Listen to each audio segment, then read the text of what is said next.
संसद का प्रदूषणकालीन, माफ कीजिएगा, शीतकालीन सत्र समाप्त हुआ है। 15 दिन का सेशन था, सबसे छोटा सेशन पिछले कुछ सालों में।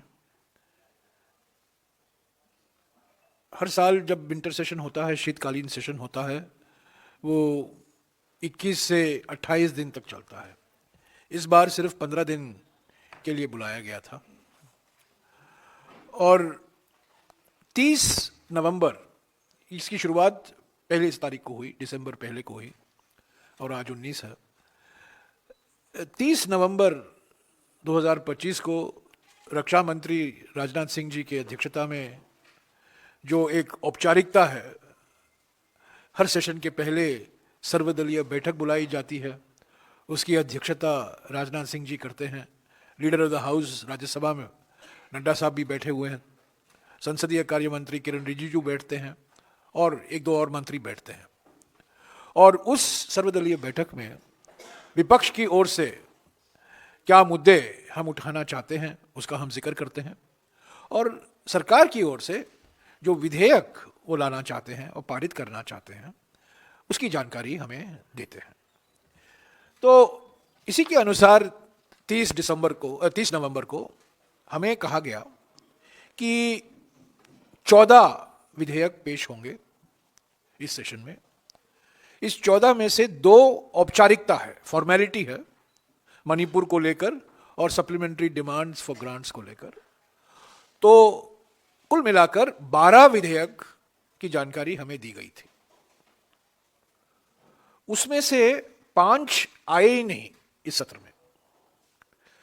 इसकी जानकारी देना, मुझे पता नहीं क्यों देते हैं जानकारी जब उनका मकसद है ही नहीं कि ये विधेयक आए।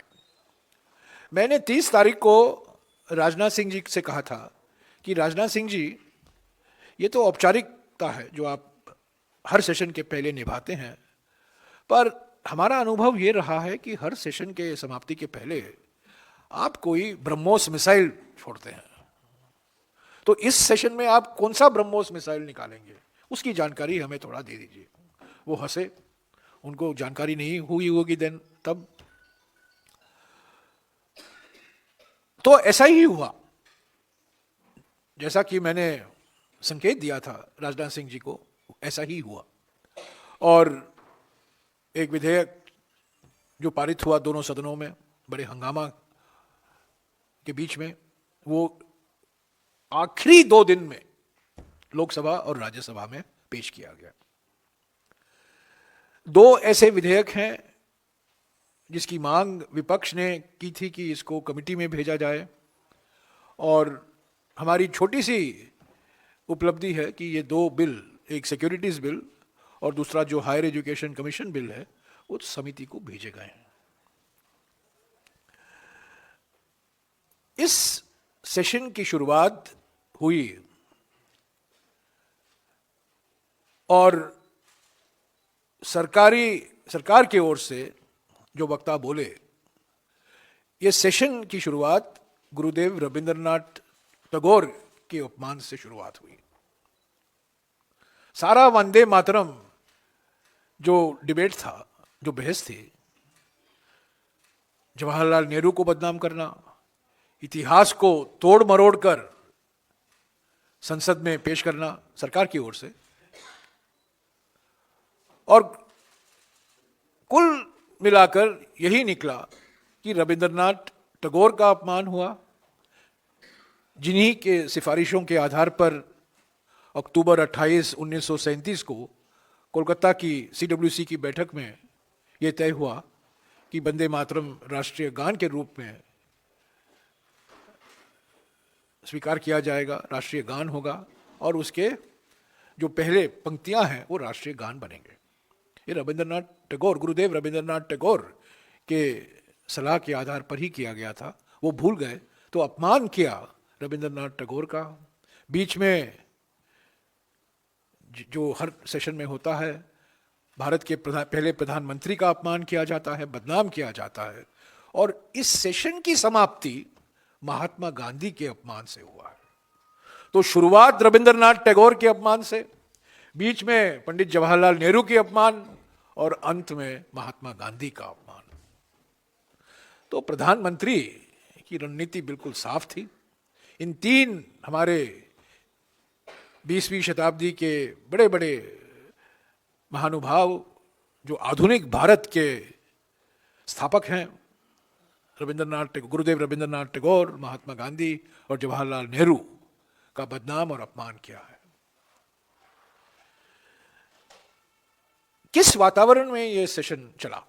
मैंने पहले ही कहा, यह शीतकालीन सेशन नहीं, यह प्रदूषणकालीन सेशन है। और मैं हैरान हो गया कि कल सरकार की ओर से पार्लियामेंट में एक जवाब दिया जाता है कि प्रदूषण और फेफड़ों की क्षति के बीच में कोई रिश्ता ही नहीं है, प्रदूषण का कोई असर नहीं है फेफड़ों की क्षति पर। यह मैं कह सकता हूं बिल्कुल आश्चर्यजनक बात है। यह कैसी सरकार है, किस दुनिया में रह रही है कि सारे तथ्यों को नकार रहा है, जो सबूत आए हैं, जो एविडेंस है, जो विश्लेषण किया गया है, अलग अलग स्टडीज हुए हैं हमारे देश में, बाहर के देश में, अलग अलग संस्थाओं ने इसका विश्लेषण किया है कि प्रदूषण का असर मृत्यु के दर पर भी है और बीमारी पर भी है, और खास तौर से फेफड़ों की क्षति, लंग डिसीज पर है। पर यह सरकार कहती है पार्लियामेंट में कि इसका कोई असर नहीं है। हमने मांगा, राहुल जी ने मांगा था कि इस पर बहस हो, एयर पोल्यूशन को लेकर। हम चाहते थे कि लोकसभा में और राज्यसभा में इस पर बहस हो ताकि हम रचनात्मक सुझाव दे सकें। हमारे ओर से 4-5 महत्वपूर्ण सुझाव भी थे, पर अफसोस की बात है कि कल दोपहर को अचानक लोकसभा में अनिश्चित काल के लिए स्थगित किया जा रहा है, उसकी घोषणा की गई है, एडजर्न्ड साइने डाई। हम तैयार थे आज लोकसभा में बहस के लिए, और हम तैयार थे कल बैठने के लिए राज्यसभा में बहस के लिए, और यह जानकारी हमने सरकार को दी। और प्रियंका गांधी जी के नाम पर एक डिस्कशन बुलेटिन में भी आया, और हम ये मानकर चल रहे थे, हमारी पार्टी मानकर चल रही थी कि वो चर्चा आज होने वाला है, क्योंकि सारे देश में एयर पोल्यूशन को लेकर, वायु प्रदूषण को लेकर इतनी गंभीर स्थिति हो गई है। ये न केवल दिल्ली तक सीमित है, सारे शहरों में। कल लखनऊ में, परसों लखनऊ में क्रिकेट मैच भी रोकना पड़ा। सारे शहरों में, अलग अलग शहरों में, दक्षिण भारत, मध्य भारत, उत्तरी भारत, पूर्वी भारत, पश्चिम भारत, प्रदूषण ही प्रदूषण है। और हम चाहते थे इस पर बहस हो, और हम रचनात्मक सुझाव देने वाले थे। पर कल मैं कहना चाहता हूं कि अचानक ये घोषणा की जाती है कि शीतकालीन सेशन अनिश्चित काल के लिए, अभी पार्लियामेंट का सेशन अनिश्चित काल के लिए स्थगित किया गया, यानी कि लोकसभा एडजर्न साइने डाई। और आज राज्यसभा में, कल जब लोकसभा एडजर्न साइने डाई हो गया तो ये बात सही है कि राज्यसभा भी आज होने वाला है। पर मैं बिल्कुल साफ कर देना चाहता हूं कि कल दोपहर तक हम ये मानकर चल रहे थे, हमने जी राम जी विधेयक का कड़ा विरोध किया लोकसभा में, हमने वॉकआउट भी किया, पर हम पूरी तरीके से तैयार थे कि आज वायु प्रदूषण पर एक चर्चा होगी लोकसभा में। यह एक दिखावा है सरकार की ओर से कि हम चाहते थे बहस और कांग्रेस नहीं चाहती थी। यह बिल्कुल गलत है, इसका मैं पूरा खंडन, 100% खंडन करना चाहता हूं। हम चाहते थे, नोटिस हमने दिया, मांग हमने की, सुझाव हम देने वाले थे, पर वो सरकार जो संसद में कहती है कि वायु प्रदूषण और फेफड़ों की क्षति के बीच में कोई ताल्लुकात नहीं है, वो वायु प्रदूषण पर चर्चा से भाग रही है। मैं सीधा कह रहा हूं, बिल्कुल किंतु परंतु नहीं है। जो सरकार लिखित में, और यह तीसरी बार हो रहा है, 3 बार पिछले 1 साल में सरकार ने संसद में कहा है कि एयर पोल्यूशन का कोई असर नहीं मृत्यु के दर पर, बीमारी पर, कोई सबूत नहीं। ये बिल्कुल गलत है, तथ्यों के खिलाफ है। और यही क्योंकि उनका खुलासा होने वाला, पर्दाफाश होने वाला था, हम सबूत पेश करने वाले थे कि क्या असर है वायु प्रदूषण का लंग डिसीज पर, फेफड़ों की क्षति पर और मृत्यु के दर पर। इसलिए सरकार भाग रही है। सरकार एक दिखाया, एक बहाना, हम तैयार हैं, पर जब वक्त आया चर्चा के लिए, उन्होंने कल लोकसभा को अनिश्चित काल के लिए स्थगित कर दिया और आज वही होने वाला था जो राज्यसभा में। अंत में मैं ये जो नया अधिनियम आया है, जो लोकसभा में पारित हुआ हंगामे के बीच में, राज्यसभा में कल रात को 1 बजे, करीब 12 बजे रात को पारित हुआ हंगामा के बीच में, ये जो अधिनियम महात्मा गांधी नरेगा 2005 को रिपील करता है और एक नया अधिनियम बनाया गया है, इसके बारे में मैं कुछ बातें कहना चाहता हूं। पहली बात तो यह है कि कांग्रेस के मुख्यमंत्रियों की बैठक जब गुवाहाटी में अप्रैल 2002 में हुई, 15 सीएम मौजूद थे गुवाहाटी में, उसकी अध्यक्षता श्रीमती सोनिया गांधी जी ने किया, डॉक्टर मनमोहन सिंह जी थे, प्रणब मुखर्जी थे, बड़े बड़े हमारे नेता थे।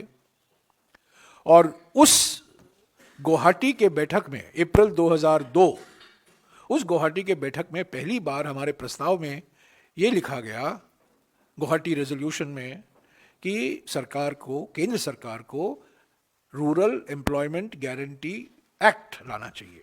एक्ट, प्रोग्राम नहीं, स्कीम नहीं, रोजगार गारंटी एक्ट लाना चाहिए। उसके बाद में 2004 के चुनाव में, कांग्रेस पार्टी के चुनाव घोषणा पत्र में यह वादा किया गया था कि हम रोजगार गारंटी एक्ट लाएंगे, कानून बनाएंगे 100 दिन का, और ये हमने कहा भी था 100 दिन का होना चाहिए। उसके बाद में कॉमन मिनिमम प्रोग्राम बना यूपीए 1 का, और जुलाई 2004 से लेकर अगस्त 2005 तक, यानी कि 13 महीनों के लिए इस विषय पर देश भर में चर्चा हुई। पहले एक मसौदा तैयार किया गया था नेशनल एडवाइजरी काउंसिल की ओर से, उसके बाद में उस मसौदे पर सरकार में चर्चा हुई, विचार विमर्श हुआ, एक विधेयक का मसौदा तैयार किया गया, पेश किया गया। तब के ग्रामीण विकास मंत्री रघुवंश प्रसाद सिंह जी थे, और वो बिल, रोजगार national rural employment guarantee act, स्थायी समिति को भेजी गई, और स्थायी समिति की अध्यक्षता कल्याण सिंह जी, उत्तर प्रदेश के पूर्व मुख्यमंत्री, बीजेपी के एक महत्वपूर्ण प्रमुख सांसद, वे अध्यक्ष थे इस समिति की। और समिति ने इस पर कुछ 7-8 महीने बहस की। तब अंत में अगस्त 2005 में यह कानून बना। मैं आपको कहना चाहता हूं, जब Mahatma Gandhi national rural employment guarantee act बना, सर्वसम्मति से बना, सकारात्मक सर्वसम्मति से बना, सभी पार्टियों की अनुमति के बाद ही बना, स्थायी समिति के विचार विमर्श के बाद, स्थायी समिति के विश्लेषण के बाद ही बना। तो जरा तुलना कीजिए, जिस तरीके से विकसित भारत जी राम जी विधेयक लाया गया था, 2 दिन पहले हमें जानकारी मिलती है, समिति को भेजी नहीं जाती है, इस पर हम संशोधन भी नहीं दे सकते क्योंकि समय बहुत कम है, और यह पारित होता है। मैं कहना चाहता हूं, पहला और सीधा असर इस नए अधिनियम का हमारे समाज के कमजोर वर्गों पर होगा, क्योंकि अगर आप आंकड़े देखें, ज्यादा से ज्यादा रोजगार अनुसूचित जाति अनुसूचित जनजाति, पिछड़े वर्ग और खेत मजदूर और महिलाओं को ही मिलता है। तो सीधा असर इसका, जैसे 3 काले कृषि कानून थे जिसका असर सीधे किसानों पर पड़ा, इस अधिनियम, इस कानून जो बनाया जाएगा, अभी नोटिफाई किया जाएगा, उसका असर समाज के हर वर्गों पर, और खास तौर से जो रोजगार मांगते हैं, रोजगार मांगते हैं और कोई विकल्प नहीं है। इसीलिए मनरेगा को कहा जाता था एम्प्लॉयमेंट ऑफ लास्ट रिजॉर्ट। और कहीं आपको रोजगार नहीं मिलेगा तो यहां आपको मिलेगा, एम्प्लॉयमेंट ऑफ लास्ट रिजॉर्ट। वो अभी खत्म हो चुका है। दूसरा असर होगा इसका राज्यों पर। मनरेगा में औसत के तौर से 90% खर्चा केंद्र सरकार की जिम्मेदारी थी और राज्यों का योगदान करीब 10% हुआ करता था। अभी न केवल कानूनी हक छीना गया है, एक स्कीम बनाया गया है, नौकरशाही स्कीम, केंद्र सरकार की स्कीम, पर यह 60-40 के अनुपात में, 60-40 रेशियो में लागू किया जाएगा। राज्यों पर वित्तीय बोझ बढ़ेगा, उनकी वित्तीय स्थिति बहुत नाजुक है और सभी राज्यों में आप देखेंगे उनकी वित्तीय स्थिति और भी कमजोर होगी। ये कानूनी हक नहीं है, ये सरकारी परियोजना है। किस आधार पर अलग अलग राज्यों को दिया जाएगा, ये केंद्र सरकार तय करेगी। किसको रोजगार मिलेगा, वो केंद्र सरकार तय करेगी। कहां रोजगार मिलेगा, वो केंद्र सरकार तय करेगी। किस तरह का रोजगार मिलेगा, वो केंद्र सरकार तय करेगी। ऐसा केंद्रीयकरण, भयंकर केंद्रीयकरण मैंने कभी नहीं देखा है। क्योंकि मनरेगा का एक महत्वपूर्ण मकसद था पंचायतों का सशक्तिकरण। पंचायतों को पैसा जाता था, जो परियोजनाएं थी वो पंचायत तय करती थी, आइडेंटिफाई ग्राम पंचायत के द्वारा किया जाता था। अभी केंद्र सरकार तय करेगी कहां रोजगार, कब रोजगार, किसको रोजगार। तो ये बिल्कुल, ये सिर्फ नाम बदलाव नहीं है। महात्मा गांधी का नाम तो हटा ही दिया है, वो बात है, वो हकीकत है, पर उसके अलावा और बहुत गंभीर परिवर्तन लाए गए हैं, मूल परिवर्तन लाए गए हैं, बेसिक कैरेक्टर बदला गया है। एक कानूनी हक जो संविधान से जुड़ा हुआ था, डायरेक्टिव प्रिंसिपल्स से आया कानूनी हक, वो कानूनी हक को समाप्त किया गया है। और ये जाने मानी साजिश है। पहला आरटीआई को खत्म किया, वो पहला कानूनी हक यूपीए सरकार का आरटीआई था, आरटीआई को खत्म किया। कल मनरेगा को खत्म किया। मैं आज कहता हूं तीसरा निशाना वन अधिकार अधिनियम होगा, चौथा निशाना भूमि अधिग्रहण कानून होगा। ऐसे तो भूमि अधिग्रहण कानून में काफी बदलाव लाए गए हैं, पर उसको पूरा भी समाप्त कर सकते हैं। और एक दिन आएगा जब खाद्य सुरक्षा कानून, नेशनल फूड सिक्योरिटी एक्ट, जिसको नाम बदलकर प्रधानमंत्री गरीब कल्याण अन्न योजना दिया गया था, उस पर भी कई सवाल खड़े किए जाएंगे। तो साथियों, ये जो हुआ है ये एक प्लान है, एक रणनीति है। ये जो अधिकार दिए गए थे लोगों को, रोजगार का अधिकार, सूचना का अधिकार, आदिवासियों के लिए जमीन का अधिकार, किसानों के लिए अपने जमीन का अधिकार, गरीब परिवारों के लिए, जरूरतमंद परिवारों के लिए खाद्य सुरक्षा का अधिकार, ये सब समाप्त किए जा रहे हैं। इस पर विचार विमर्श नहीं, मशवरा नहीं, स्टैंडिंग कमेटी में कोई इस पर बातचीत नहीं, कोई विश्लेषण नहीं, और अचानक जबरदस्ती जो हमने देखा है लोकसभा में, और राज्यसभा में पिछले 2 दिन से ये बुलडोजर है, ये बुलडोजर चलाया गया है।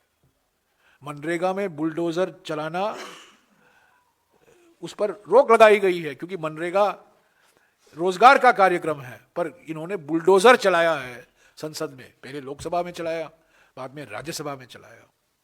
और मैंने कई मंत्रियों से, कई सांसदों से, बीजेपी के सांसदों से पूछा कि क्यों आप जबरदस्ती बुलडोजर चला रहे हैं, क्यों आप 3 हफ्ते के लिए, 4 हफ्ते के लिए इस पर विचार विमर्श क्यों नहीं होने देते हैं। और सभी का जवाब एक ही था, ऐसा देखकर बोले कुछ नहीं, उंगली उठाकर ऊपर देखे, यही था। आज भी मैंने किसी से पूछा, मैं नाम नहीं लूंगा क्योंकि बेचारे वो निशाना बन जाएंगे, पर सभी के पास कोई जवाब नहीं था। क्यों इतनी जल्दबाजी की गई, क्यों जबरदस्ती। मैं 3 साल तक ग्रामीण विकास मंत्री रहा। 2012 में यह समीक्षा रिपोर्ट निकाली गई, डॉक्टर मनमोहन सिंह जी ने इसका विमोचन किया था। यह उपलब्ध है हमारे वेबसाइट पर। महात्मा गांधी नरेगा समीक्षा 2006 से लेकर 2012, 6 साल का अनुभव।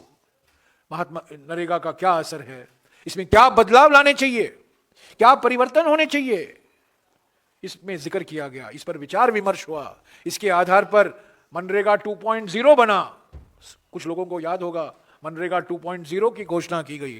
पर जो कुछ हमने किया सभी से बात करके ही किया, और खास तौर से राज्यों से। मैं चुनौती देता हूं सरकार को, आप बताएं किस राज्य सरकार के साथ आपने वीबीजी राम जी का मसौदा आपने विचार किया, बताइए। किस मुख्यमंत्री से आपने बात की, किस राज्य सरकार से आपने सलाह ली, कमेंट्स मांगे, किस राज्य सरकार से। स्वयंसेवी संस्थाओं छोड़िए, क्योंकि आधे स्वयं सेवी संस्थाओं के खिलाफ आप सीबीआई, ईडी, इनकम टैक्स छोड़े हुए हैं और कुछ लोग जेल में हैं, उनको छोड़िए। सांसदों को छोड़िए, राजनीतिक पार्टियों को छोड़िए, राज्य सरकारों के साथ आपने क्या बात की, ये तो जानकारी दीजिए। कौन सी, आपने मुख्यमंत्री यूपी से बात की, आपने मुख्यमंत्री मध्य प्रदेश से बात की, आपने मुख्यमंत्री बिहार से बात की, और मैं चुनौती देना चाहता हूं, आपने मुख्यमंत्री आंध्र प्रदेश से बात की, जो आपके 2 स्तंभ हैं, जो दल हैं जो आपको समर्थन देते हैं, टीडीपी और जेडीयू। क्या आप नीतीश कुमार से बात की, क्या आप चंद्रबाबू नायडू से बात की, जो घटक दल हैं एनडीए के। एनडीए में बात हुई, एनडीए पार्टियों से बात हुई ना। एक व्यक्ति ने तय किया जी राम जी बिल आएगा, sorry VBG Ram ji bill आएगा, और वो पारित हुआ। तो साथियों, ये रहा इस प्रदूषणकालीन सत्र की कहानी। 15 दिन का सेशन था। अभी अगले 45 दिनों में बजट सेशन आने वाला है। वो एक लंबा सेशन होगा, 2-2.5 महीने का सेशन होगा। उसमें भी अचानक कुछ ऐसे बिल आ सकते हैं, उस पर हम कुछ बोल नहीं सकते। पर मैं समझता हूं कि इस सेशन में जो हमने देखने को मिला, लोकतंत्र की और हत्या हुई, इतिहास को और तोड़ मरोड़ा गया, बड़े बड़े नाम, बड़े बड़े नेता, बड़े बड़े महानुभाव, रविंद्रनाथ टैगोर, महात्मा गांधी, जवाहरलाल नेहरू को और बदनाम और अपमान किया गया। कांग्रेस पार्टी इस मुद्दे को छोड़ेगी नहीं। किसान संगठन सड़क पर उतरे जब 3 काले कानून पारित हुए, और प्रधानमंत्री को 19 नवंबर 2021 को इन 3 काले कानूनों को वापस लेना पड़ा। किसान संगठनों का दबाव और प्रभाव, जिसमें राजनीतिक पार्टियां भी शामिल थी। हमारी कांग्रेस वर्किंग कमेटी की बैठक होने वाली है 27 तारीख को, और इस पर जरूर बहस होगी। और मैं उम्मीद करता हूं कि उस बैठक के बाद क्या हमारा एक्शन प्लान है इस मुद्दे को लेकर जनता के बीच जाने के लिए। ये संदेशा पहुंचाने के लिए कि कानूनी हक छीना गया है, ये मजदूर विरोधी सरकार है, मजदूर विरोधी प्रधानमंत्री हैं, बड़े बड़े नेताओं का अपमान हुआ है, पार्लियामेंट का अपमान हुआ है, संस्थाओं का नज़रअंदाज किया गया है। ये सब किस तरीके से राष्ट्रीय स्तर पर, राज्यों में, ज़िलों में, अलग अलग पंचायतों में कांग्रेस पार्टी क्या अभियान चलाएगी, उस पर विचार विमर्श होगा। और 27 तारीख को मैं समझता हूँ हम एक उस जो हमारा अभियान होगा उसको हम कुछ अंतिम रूप देकर जनता के सामने रखेंगे। पर हम पीछे हटने वाले नहीं हैं। ये हमारे लिए एक बहुत महत्वपूर्ण मुद्दा है, न केवल इसके कारण कि हम जिम्मेदार थे मनरेगा बनाने में, इसका कारण ये नहीं है क्योंकि हमारे वक्त मनरेगा बना और हमारे ही सरकार के समय मनरेगा लागू हुआ, वो कारण नहीं है। कारण ये है कि मजदूरी के खिलाफ ये नया अधिनियम लाया गया है, ये वंचित वर्गों के खिलाफ है, कमजोर वर्गों के खिलाफ है, महिलाओं के खिलाफ है, खेत मजदूरों के खिलाफ है।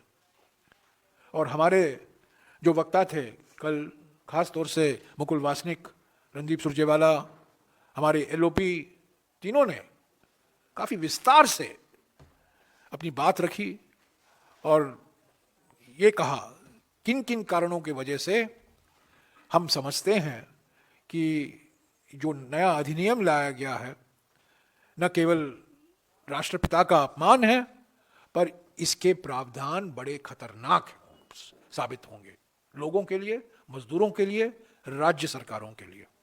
शुक्रिया। या संजय, शब्द वन सेकंड। जयराम, मेरा पहला सवाल ये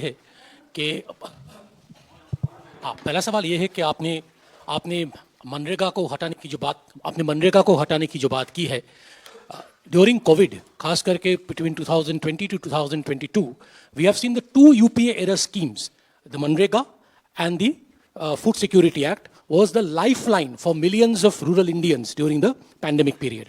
Now the government has argued कि पिछले 10 सालों में, पिछले 20 सालों में करीब 25% पॉवर्टी कम हुई है, and Manrega had structural problems, citing various state experiences, structural problems, and the act was for 2005, and we need a new act specifically focusing on 4 areas including climate change and infrastructure, agriculture. Do you buy this argument, and what would be your argument against it? Hindi में बोल दीजिए। पहले तो ये बात मैं स्पष्ट कर दूं कि महात्मा गांधी नरेगा का जितना विश्लेषण हुआ है हमारे देश में और अलग देशों में, हमारे देशी संस्थाओं द्वारा और विदेशी संस्थाओं के द्वारा, मैं समझता हूं किसी और कानून, किसी और कार्यक्रम, किसी और परियोजना का विश्लेषण नहीं हुआ है। और सारे विश्लेषण का सारांश जो 2012 तक किए गए थे इस रिपोर्ट में है। और ये कहता क्या है? 3 चीजें हैं कि मनरेगा के वजह से जिन मजदूरों को काम नहीं मिल पाता था, लास्ट रिजॉर्ट जैसे मैंने कहा, वो दरवाजा खोला गया। कमजोर वर्ग, सबसे कमजोर वर्ग में सबसे कमजोर, उनको ये रोजगार मिला। दूसरा जो असर देखने को मिला, उनकी बार्गेनिंग शक्ति जो है मजदूरी दर के लिए, वो और बढ़ा, और मजबूत हुआ। संकट प्रवर्जन घटा। ये बात लोकसभा और राज्यसभा में नहीं बताई गई, पर मैं आज आपको बता रहा हूं। संकट प्रवर्जन, डिस्ट्रेस माइग्रेशन जो देखा जाता था उड़ीसा में, बिहार में, झारखंड में, अलग अलग राज्यों में, डिस्ट्रेस माइग्रेशन बढ़ा क्योंकि इस महात्मा गांधी नरेगा का मकसद था जहां काम का डिमांड होता है वहीं रोजगार दिया जाएगा। डिस्ट्रेस माइग्रेशन बहुत बड़ी उपलब्धि थी। और चौथा, ग्राम पंचायतों को पहली बार धनराशि मिल रही थी, सीधे धनराशि मिल रही थी। राज्य सरकारों को नहीं, राज्य सरकारों को तो मिलता ही था, पर ग्राम पंचायतों का सशक्तिकरण हुआ। अभी यह कहना कि मनरेगा 2005 में यह बात सही है कि अधिनियम बदला नहीं, पर इंप्लीमेंटेशन में कई सुधार लाए गए 2010 में, 2011 में, 2012 में, 2013 में जल संरक्षण को देकर प्राथमिकता, पहली बार जब मैं मंत्री था, मैं अपने बारे में कहना नहीं चाहता हूं, पर पहली बार क्लाइमेट चेंज जो आज सरकार कह रही है, क्लाइमेट रेजिलियंस, क्लाइमेट चेंज को मुकाबला करने की क्षमता स्थानीय समुदायों के लिए मनरेगा में शामिल किया गया। आंगनवाड़ी केंद्र बनाने के लिए मनरेगा में शामिल किया गया। तो यह कहना कि मनरेगा की वजह से सिर्फ गड्ढे खोदे जाते थे या सड़कें बनती थी, गलत है। जल संरक्षण को लेकर कई तालाब, जल स्रोत पुनर्जीवित हुए। तो ये कंटिन्यूअस प्रोसेस था, राज्यों से साथ हम बातचीत करते थे। कितनी बार मैं खुद बिहार गया हूं, बिहार के मुख्यमंत्री से बात की है कि इसको और हम बेहतर कैसे बनाएं, बिहार के लिए, उड़ीसा के लिए, झारखंड के लिए, जो खास तौर से गरीबी जहां ज्यादा है। तो ये देखिए, ये अगर आप ये अधिनियम पढ़ेंगे, विस्तार से पढ़ेंगे, ये एक चीज बिल्कुल साफ है कि केंद्र सरकार की भूमिका, सब केंद्र सरकार, गति शक्ति केंद्र सरकार तय करेगी। किस मापदंड, किस मानक के आधार पर आप किन राज्यों को धनराशि दोगे, आवंटन कैसा होगा, कौन तय करेगा? पुराने जमाने में फॉर्मूला हुआ था।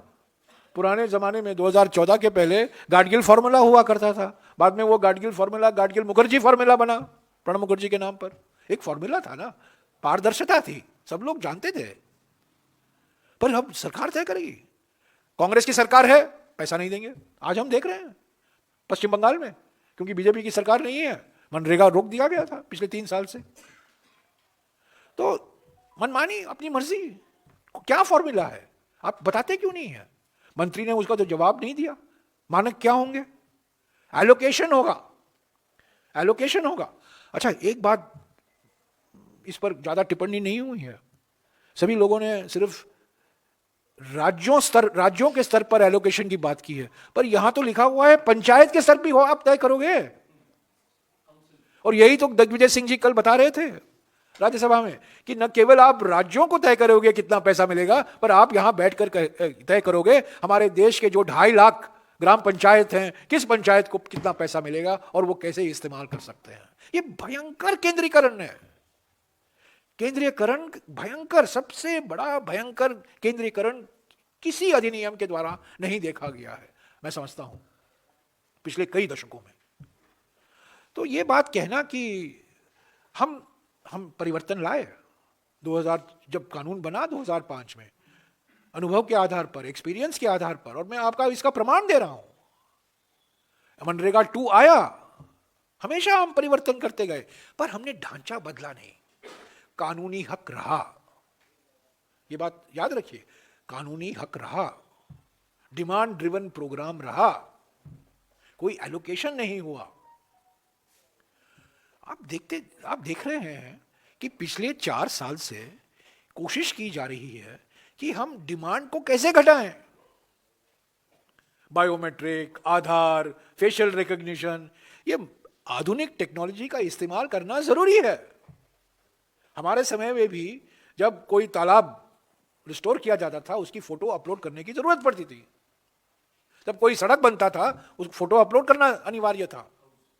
पर आज जिस तरीके से टेक्नोलॉजी का इस्तेमाल किया जा रहा है, वो डिमांड घटाने के लिए नहीं। तो ये एक तरह से इन्होंने, पहली बात तो ये थी कि 13 तारीख दिसंबर को कहा गया, आपको याद दिला दूं, कई लोगों ने मुझे कहा, क्या सर इस सेशन में मनरेगा का नाम बदला जा रहा है, पूज्य बापू का नाम लिया जा रहा है? आपको याद होगा, पूज्य बापू का नाम लिया जा रहा है। तो मैंने कहा, नाम पूज्य बापू रहेगा तो क्या आपत्ति हो सकती है, पूज्य बापू ही है। पर ये तो सिर्फ नाम बदलाव नहीं है, ये तो ढांचा है, पूरा ढांचा, पूरा स्ट्रक्चर। और महात्मा गांधी नरेगा को रिपील किया गया है, यानी कि इसको हटाया गया है। ये संशोधन नहीं है, ये एलिमिनेशन है, ये अमेंडमेंट नहीं है। हाँ जी सर, एक और बात किरण रिजिजू जो है, उन्होंने ये बात कही कि विपक्ष को धन्यवाद करना चाहिए कि आप इलेक्टोरल रिफॉर्म्स, चुनाव सुधार या यूं कहीं SIR पे बात करना चाह रहे थे और मौका मिला आप लोगों को। लेकिन अब जबकि सारे सवाल जो है विपक्ष के थे उनका जवाब सदन के अंदर ही दे दिया गया है, अब कोई शक शुबा नहीं रहना चाहिए चुनाव प्रक्रिया और एसआईआर को लेके, चुनाव प्रक्रिया को लेके, और विपक्ष को धन्यवाद करना चाहिए, उनकी डिमांड को हमने माना। देखिए, गृह मंत्री ने जवाब दिया लोकसभा में चुनाव सुधार के चर्चा के संदर्भ में, उन्होंने जवाब दिया और उन्होंने एक बात बताई जो बिल्कुल गलत है, बेबुनियादी है। उन्होंने कहा कि चुनाव आयोग हमेशा कांग्रेस पार्टी से और अन्य पार्टी से सुझाव मांग रहा है चुनाव सुधार के लिए और पार्टियां ने सुझाव नहीं दिए हैं। यही तो कहा गृह मंत्री ने। इसका मैं पूरा खंडन करना चाहता हूं। हमने कई बार, और हमारे ओर से जो हमारे वरिष्ठ नेता हैं दिग्विजय सिंह जी, रणदीप सिंह सुरजेवाला, सभी लोगों ने चुनाव आयोग को लिखा है कि क्या चुनाव आयोग की प्रक्रिया, जो प्रणाली है, इलेक्शन प्रोसेस है, उसमें क्या बदलाव होने चाहिए। मेरा एक पिटीशन सुप्रीम कोर्ट में पेंडिंग है। जून 2023 से लेकर, ये बात सुननी चाहिए आप लोगों को, जून 2023 से लेकर दिसंबर 2023 तक हम बार बार चुनाव आयोग से समय मांगते रहे वीवीपैट के मुद्दे पर। इंडिया गठबंधन की बैठक हुई 18 दिसंबर को, एक प्रस्ताव पारित किया गया, उस प्रस्ताव की कॉपी चुनाव आयोग को पहुंचाया गया और उस प्रस्ताव के पक्ष में एक नेता का हस्ताक्षर भी था। हालांकि 1 महीने बाद उन्होंने पलटी मारी, पर जून 2023 से लेकर दिसंबर 2023 तक बिहार के मुख्यमंत्री, सारे सुझाव हम दे रहे थे, उनका समर्थन था। हमें चुनाव आयोग से कोई अपॉइंटमेंट नहीं मिला। और मैंने एक दिन कह दिया, आपको याद नहीं होगा, कि हम अपॉइंटमेंट मांगते हैं, चुनाव आयोग डिसअपॉइंटमेंट करता है। हमें कोई अपॉइंटमेंट नहीं मिला वीवीपैट के मुद्दे पर। हमने कई सिफारिशें दी हैं और मैं कहना चाहता हूं कि उनकी कल और परसों लीडर ऑफ द हाउस ने इसको दोहराया, तो हमने चुनौती स्वीकारी है और कांग्रेस पार्टी एक दस्तावेज तैयार कर रही है चुनाव सुधार को लेकर, और हम चुनाव आयोग को पेश करेंगे अगले 2-3 हफ्तों में। क्योंकि लीडर ऑफ द हाउस ने कह दिया उठकर कि आप करते नहीं हो, आप पेश नहीं करते हो, तो हमने चुनौती स्वीकारा है। और जो सारी हमने सिफारिशें दी हैं, एक जगह में हम सारे सिफारिशों को इकट्ठा करेंगे। और राहुल जी ने तो 4 मांगे रखी थी अपने भाषण में, उसके अलावा और भी हैं। चुनाव प्रक्रिया को और कैसे पारदर्शी बनाया जाए और मजबूत बनाया जाए, और हम जल्दी ही चुनाव आयोग को इसको पेश करेंगे। तब देखना है कि क्या हो, हमें समय देगी कि नहीं। पर मैं कहना चाहता हूं, सुपूत है मेरे पास, मैं खुद मुख्य चुनाव आयोग को 3 बार लिखा हूं जून 2023 से लेकर दिसंबर 2023 तक, कि हम इंडिया गठबंधन की ओर से सारे नेता आपसे मिलना चाहते हैं वीवीपैट के इशू को लेकर। क्या ये चुनाव सुधार का इशू नहीं था? ईवीएम का चुनाव सुधार का इशू नहीं था? हमें मिले ही नहीं, समय मिला ही नहीं। पर जो चुनौती हमें दी गई है हमने स्वीकारा है, और जल्दी ही कांग्रेस पार्टी की ओर से चुनाव सुधार को लेकर हमें दस्तावेज तैयार करेंगे और चुनाव आयोग को देंगे, लीडर ऑफ द हाउस को देंगे, गृह मंत्री को देंगे, ताकि वो उस पर आगे कदम उठाएं।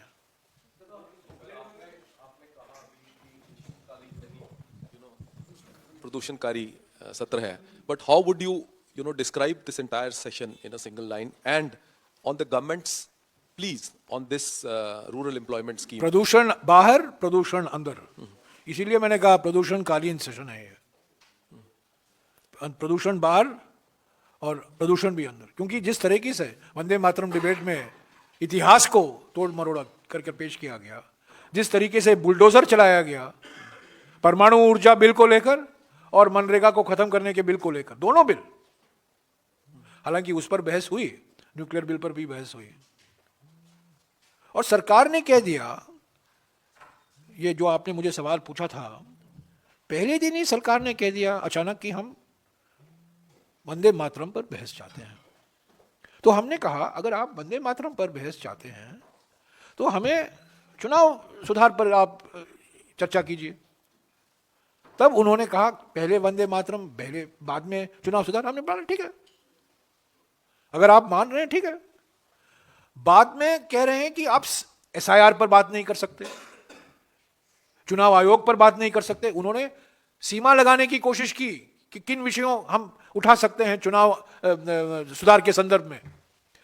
तो ये उनकी मजबूरी थी, उनकी प्राथमिकता थी, पहली प्राथमिकता थी कि वंदे मातरम पर बहस हो। और प्रधानमंत्री G2 के मन में था कि ये मनरेगा निकलेगा, पर वो निकलेगा आखिरी 2 दिन में। देखा, इनकी रणनीति ये है कि जो बम विस्फोट होता है, जो ये अपने बम फोड़ते हैं, वो सेशन के आखिरी 2-3 दिन में फोड़ते हैं। किसी को पता नहीं चलता, उनके सांसदों को भी पता नहीं, उनके मंत्रियों को भी पता नहीं, स्पीकर को पता नहीं, चेयरमैन साहब को पता नहीं, अचानक ये बिल आ जाता है। ये पिछले सेशन में भी यही हुआ था, आपको याद है, और इस सेशन में भी होगा। बजट सेशन में तो बजट पर चर्चा होगी, पर हो सकता है बजट में भी कुछ बजट सेशन के 2 दिन पहले एक नया कानून लाए, वन अधिकार अधिनियम को बदले, खाद्य सुरक्षा कानून को बदले, कुछ भी हो सकता है। And what would you say about the government's argument on this rural employment scheme that it required basic changes over the years and that it would eradicate corruption and involvement of states by changing the ratio, so that states get more involved? So what would you say on that? What was our demand? What was the demand made by the Congress party and other parties? In fact, many parties, YSRCP, BJP, so many parties, and the Congress party, that this bill be referred to a standing committee. Okay? It was not accepted in the Lok Sabha. It was bulldozed. Once it came into the Rajya Sabha, we couldn't demand standing committee. We could demand only select committee. What was the harm? In fact, I went to the extent of saying that give them 1 month. Give them a deadline of January 15th. Because they want to introduce this in the budget. ठीक है, आप budget में लाना चाहते हैं ना, तो 15 तारीख की समय सीमा दीजिए समितियों को, और समिति को कहिए मुझे 1 महीने में आप रिपोर्ट पेश कीजिए, और उस पर आप जो वो कहेंगे उस पर आप विचार कीजिए, राज्यों से बातचीत। एक बैठक मुख्यमंत्रियों से नहीं हुई है कि ये सुधार हम लाना चाहते हैं, आपका विचार क्या है, आपकी राय क्या है। भाई, अगर मैं मुख्यमंत्री हूं, जब 90-10 का फॉर्मूला उत्तर पूर्वी राज्यों को अलग रखिए, हिमाचल को अलग रखिए, उत्तराखंड को अलग रखिए, जम्मू और कश्मीर को अलग रखिए, अगर मैं मुख्यमंत्री हूं, जब 90-10 से 60-40 अनुपात बदल रहा है, ये तो चिंता का विषय है। तो किससे आपने बात की, ये बताइए, किससे बात की? हाँ, ये बात बहुत आसान है कहना, जैसा कि प्रधानमंत्री ने कहा फरवरी 2015 में कि मनरेगा कांग्रेस की विफलताओं का एक स्मारक है, पर वही विफलता का स्मारक कोविड के समय आपको संजीवनी निकला।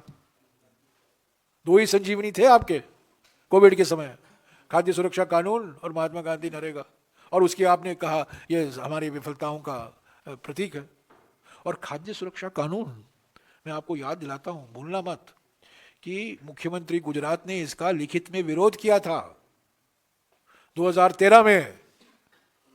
सितंबर 2013 में कानून पारित हुआ ना, अधिनियम पारित हुआ, बिल पारित हुआ लोकसभा और राज्यसभा में। उसके पहले गुजरात के मुख्यमंत्री ने खाद्य सुरक्षा कानून, जो ड्राफ्ट था, बिल था, जो डिस्कशन पेपर था, उसके खिलाफ थे।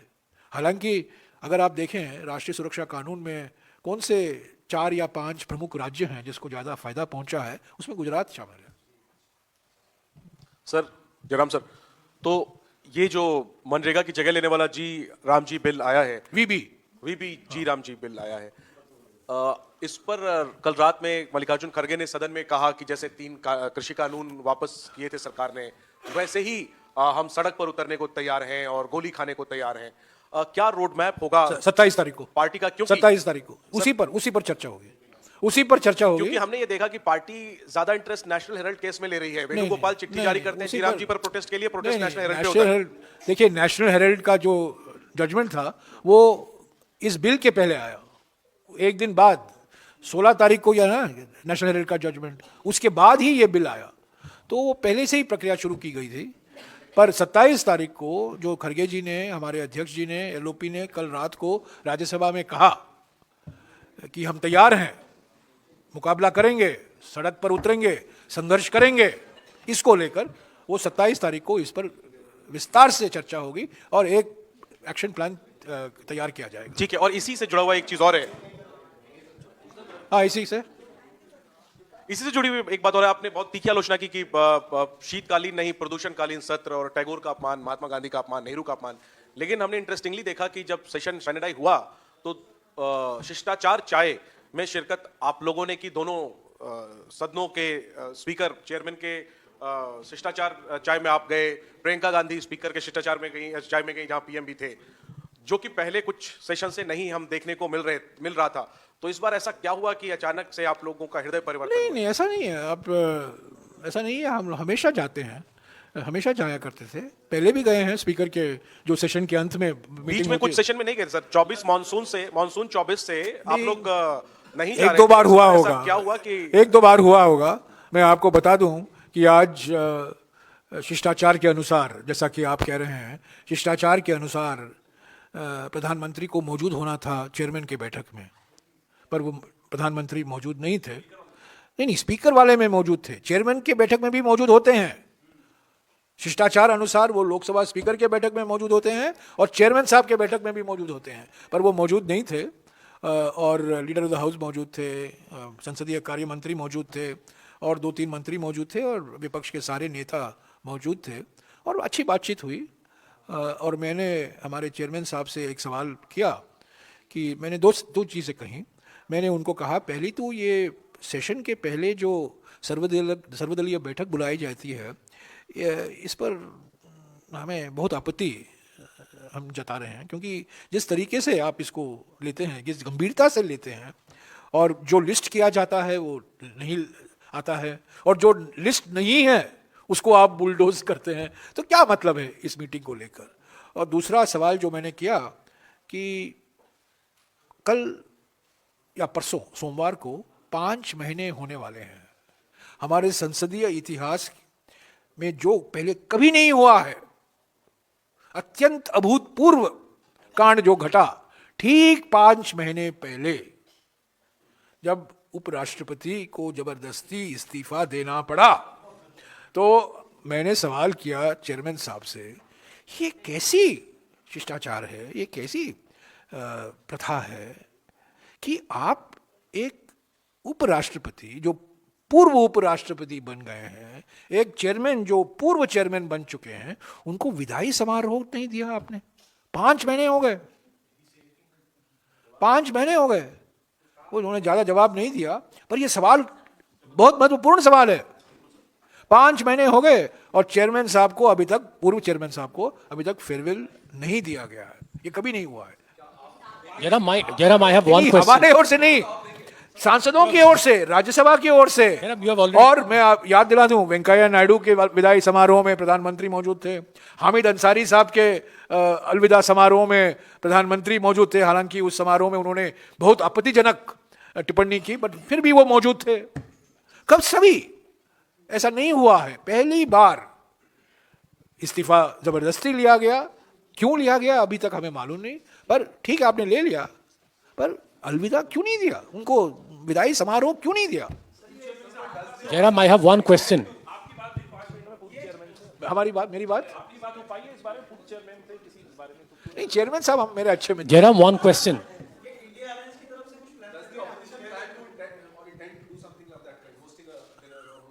हमारे अच्छे दोस्ती हैं, हमारे संपर्क में हैं, मैं उनके संपर्क में हूँ। Jairam, one question from my end is that you initiated the debate. You initiated the debate on this Shanti bill. I'm talking about the acronym in the Rajya Sabha.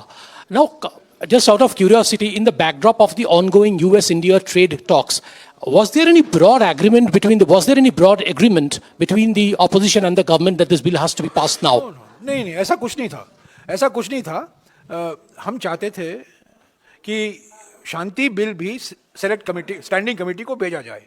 मैंने खुद मांग की, मैंने 2 बार ही मांग की संसदीय कार्य मंत्री से, मैंने लीडर ऑफ द हाउस से भी मांग की कि इसको स्टैंडिंग कमेटी में भेजा जाए, और स्टैंडिंग कमेटी के चेयरमैन बीजेपी के खुद एमपी हैं। हालांकि वो एमपी हमारे पार्टी के चीफ विप भी रहे थे पहले, वो अभी एमपी हैं, उनके एमपी हैं। तो मैंने कहा आप जाइए, उनको दीजिए और 1 महीने का समय दीजिए एंड गिव द रिपोर्ट। सरकार मानी नहीं। Just like the Manrega bill, our demand was that these 2 bills in the BAC, we all demanded that Shanti bill and G Ramji bill should be referred to a standing committee. When Lok Sabha had passed both bills and the bills came to Rajya Sabha, we demanded it go to a select committee. They did not, they were under a compulsion to pass the Shanti bill at the very earliest. That compulsion came from some other sources, and clearly the Prime Minister's instructions were that G Ram G bill किसी हालत में इसी session में पारित होना है।